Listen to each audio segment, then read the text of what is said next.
Привет. Какая станция электрички чаще всего появлялась в московском кино?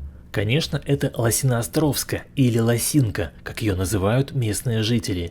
Тут бежала по мосту героиня служебного романа Ольга Петровна. Тут же снимали эпизоды проверки алиби Груздева из места встречи изменить нельзя.